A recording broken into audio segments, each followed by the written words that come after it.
Hello students, you all are welcome in UPSC guide. आज inflation की last class है। Inflation के हम क्लास में देखेंगे कि how inflation affect different section in our society. Society में अलग अलग लोग हैं, एक्सपोर्टर हैं, गरीब लोग हैं, अमीर लोग हैं, बिजनेसमैन है, लेंडर है, बोरोवर है। उन अलग अलग सेक्शंस को इन्फ्लेशन कैसे अफेक्ट कर सकता है, शुरुआत करते हैं। एक मिनट शुरुआत करते हैं कंज्यूमर से कि कंज्यूमर को कैसे इन्फ्लेशन अफेक्ट कर सकता है। सपोज अपन एग्जांपल ले लेते हैं। 1 किलो टमाटर है, 1 किलो टमाटर पहले 100 रुपए का था। कंज्यूमर के पास कितने रुपए रखे हैं? 100 रुपए रखे हैं। कंज्यूमर के पास सिर्फ कितने रुपए हैं? सपोज 100 रुपए कंज्यूमर के पास। अब कंज्यूमर रात में प्राइस कितना है टमाटर का? 100 रुपए है 1 किलो टमाटर का। तो वो रात में सामान 1 किलो टमाटर खरीद सकता है, पर वो सोचता है अगले दिन खरीदूंगा। पर अगले दिन क्या होता है, 1 किलो टमाटर का प्राइस कितना हो गया? 150 रुपए हो गया। अब इसका मतलब ये है कि जो 100 रुपए है उसकी इस 100 रुपए की जो परचेजिंग पावर थी वो क्या हो गई? रात भर में कम हो गई है। पैसा जो नोट है वो रात भर में जेब में रखा रखा उसकी वैल्यू क्या हो गई है? कम हो गई है। तो जो इन्फ्लेशन है वो कंज्यूमर को बहुत ज्यादा तरीके से अफेक्ट करता है। ठीक है, ये नेगेटिवली अफेक्ट करता है। तो ये पहली चीज हो गई। दूसरा है businessman, how inflation affect businessman. Businessman के लिए इन्फ्लेशन नेट मतलब लगभग पॉजिटिव होता है, और पॉजिटिव भी होता है, नेगेटिव भी होता है। पर पॉजिटिव कैसे होता है वो हम देख लेते हैं। इन बिजनेसमैन क्या करता है, इन्फ्लेशन के टाइम पे क्या होता है, रॉ मटेरियल के प्राइस क्या हो जाते हैं? बढ़ जाते हैं। सपोज बिजनेसमैन का जो बिजनेस है वो क्या है? समोसा बनाने का बिजनेस है, और रॉ मटेरियल क्या है? आलू है। अगर पहले जो समोसे का प्राइस था वो 10 रुपए था, और इन्फ्लेशन की वजह से आलू का प्राइस क्या हो जाए? 3 रुपए बढ़ जाए। तो बिजनेसमैन आलू समोसे का दाम 13 रुपए नहीं करेगा, वो करेगा 15 रुपए। वो कितने रुपए कर देगा? 15 रुपए का समोसा बेचेगा फिर वो। तो बिजनेसमैन क्या करते हैं, अपने प्रॉफिट इन्फ्लेशन के टाइम पे अपना प्रॉफिट मार्जिन और इंक्रीज कर देते हैं। सामान थोड़ा का सामान दाम इंक्रीज कर देंगे और प्रॉफिट मार्जिन में इंक्रीज कर देंगे। और दूसरा फायदा ये लोग ये करते हैं कि अगर समोसा 15 रुपए का हो गया ना, तो फिर जब इन्फ्लेशन कम हो जाएगा, मतलब ये आलू का दाम जब कम हो जाएगा, तो उसके बाद भी ये लोग समोसे का दाम रिड्यूस नहीं करेंगे। रैचेट इन्फ्लेशन जिसे कहते हैं। तो ये परेशानी है, ये फायदा है बिजनेसमैन को। अच्छा, बिजनेसमैन को नुकसान कैसे हो सकता है? बिजनेसमैन को नुकसान इन्फ्लेशन में तब होगा जब जो प्रोडक्ट है वो प्रोडक्ट के दाम बढ़ गए हैं और लोग दाम बढ़ने की वजह से उसे खरीद नहीं रहे हैं। जैसे नॉन इसेंशियल गुड्स होते हैं, non essential goods. Non essential goods like जैसे मोबाइल हो गया। मोबाइल तो एसेंशियल गुड होता है। सपोज कार हो गया, कार के दाम बहुत बढ़ गए हैं, सोने के दाम बहुत बढ़ गए हैं। तो इन चीजों के दाम जब बढ़ जाएंगे और उसकी डिमांड मार्केट में नहीं होगी, तो फिर उस टाइम पे बिजनेसमैन का सामान बिकेगा नहीं और उसे नुकसान होगा। ठीक है, ये है बिजनेसमैन को फायदा नुकसान। ये क्वेश्चन यूपीएससी में आ चुका है। How how inflation affect poor. देखो, इन्फ्लेशन जितना नुकसान मतलब रिच इंसान को पहुंचाएगा, उससे ज्यादा नुकसान वो गरीब इंसान को पहुंचाएगा। क्यों? अमीर इंसान के पास बहुत सारे पैसे हैं और गरीब इंसान के पास बहुत कम पैसे हैं। तो अमीर इंसान के पैसे की वैल्यू अगर कम भी होगी इन्फ्लेशन में, तो कितनी कम हो जाएगी? उसके पास तो बहुत सारे पैसे हैं। पर गरीब इंसान के पास उतना ही लिमिटेड पैसे हैं। अगर उस पैसे की वैल्यू अगर कम हो जाएगी इन्फ्लेशन के टाइम पे, तो फिर वो तो बेचारा बर्बादी हो जाएगा। तो इसलिए इन्फ्लेशन क्या करेगा, करता है गरीब इंसान को ज्यादा अफेक्ट करता है कंपेयर टू अमीर इंसान। ठीक है, अगला देखते हैं। अगला देखते हैं बोरोवर को। इन्फ्लेशन बोरोवर को ज्यादा नुकसान करता है कि लेंडर को? जो पैसे दे रहा है उसे नुकसान करता है कि जो पैसे जिसने पैसे उधार में लिए हैं उसको ज्यादा नुकसान करता है? देखते हैं। सपोज एग्जांपल ले लेते हैं। ए है और बी है। ए ने पैसे दिया है तो ए क्या हो गया? लेंडर हो गया। और बी ने पैसे लिया है तो बी क्या हो गया? बोरोवर हो गया। अब 1 साल पहले ए ने बी को पैसे दिए, 1,000 रुपए दिए, 10% ब्याज में दिए। ठीक है, 1 साल बाद को बी को क्या करना है? ए को पैसे देने हैं। कितने रुपए देने हैं? 1,000 रुपए तो देने ही है, प्रिंसिपल अमाउंट।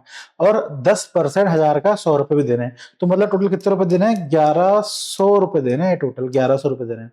पर जब 1,100 रुपए देने की बात बारी आई, तब इकोनॉमी में क्या आ गया? इन्फ्लेशन आ गया। जब इकोनॉमी में इन्फ्लेशन आ गया, सपोज इन्फ्लेशन कितना बढ़ गया? 5% से इन्फ्लेशन इकोनॉमी में आ गया, 5% से इन्फ्लेशन आ गया। तो अब 1 साल बाद बी कितने रुपए देगा? ए को 1 साल बाद बी देगा 1,000 रुपए प्लस 100 रुपए, मतलब टोटल कितने रुपए देगा? 1,100 रुपए देगा। पर चूंकि इकोनॉमी में इन्फ्लेशन आ गया 5%, 5% इन्फ्लेशन आ गया है, इसका मतलब ये है कि जो ये 1100 रुपए है उसकी वैल्यू 5% से क्या हो जाएगी, कम हो जाएगी। जीरो से गया, जीरो गया, जीरो गया, जीरो गया, मतलब 55 रुपए से जो 1100 रुपए की वैल्यू है, वो 55 रुपए से उसकी वैल्यू क्या हो जाएगी, थोड़ी कम हो जाएगी।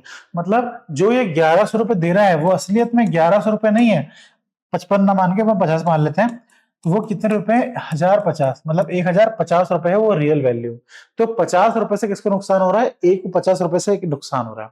तो जो लैंडर होता है उसको इन्फ्लेशन टाइम में नुकसान होता है, जो बोरोवर होता है उसे इन्फ्लेशन टाइम में फायदा होता है। ठीक है,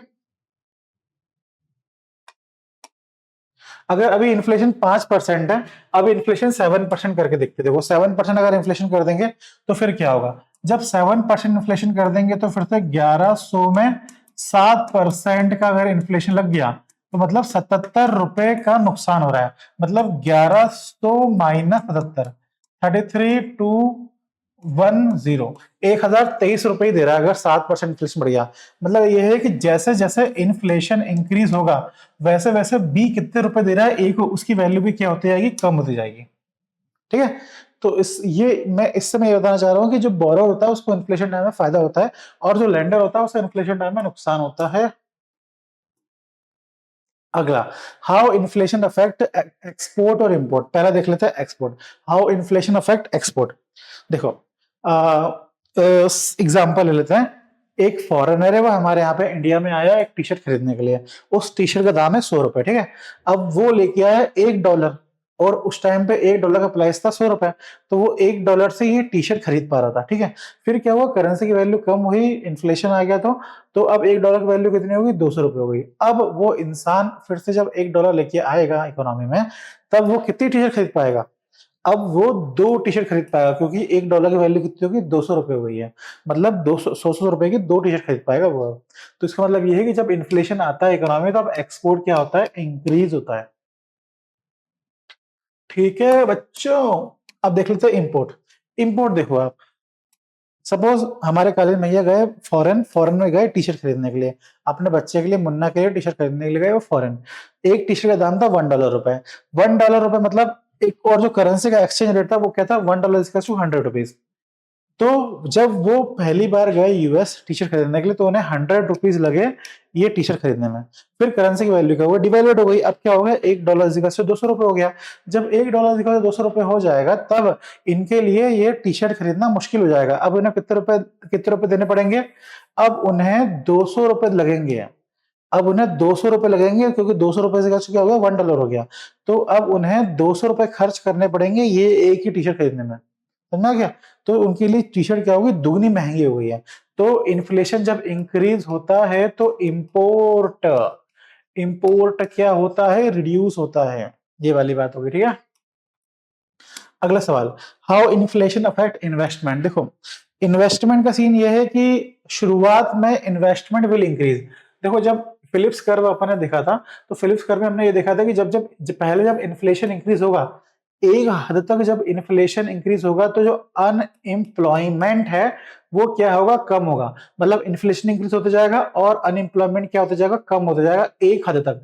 पर एक हद तक ही होगा, एक हद के बाद इन अनएम्प्लॉयमेंट, इन्फ्लेशन कितना भी बढ़ जाए, पर अनएम्प्लॉयमेंट क्या रहेगा, उतना का उतना ही रहेगा, कम नहीं होगा। समझ रहा है बात को। तो ये बोला था, मतलब इन्फ्लेशन की वजह से इन्वेस्टमेंट, शुरुआत में इन्वेस्टमेंट इंक्रीज होगा, पर एक हद के बाद इन्वेस्टमेंट इंक्रीज नहीं होगा। ये वाली बात है यहाँ पे।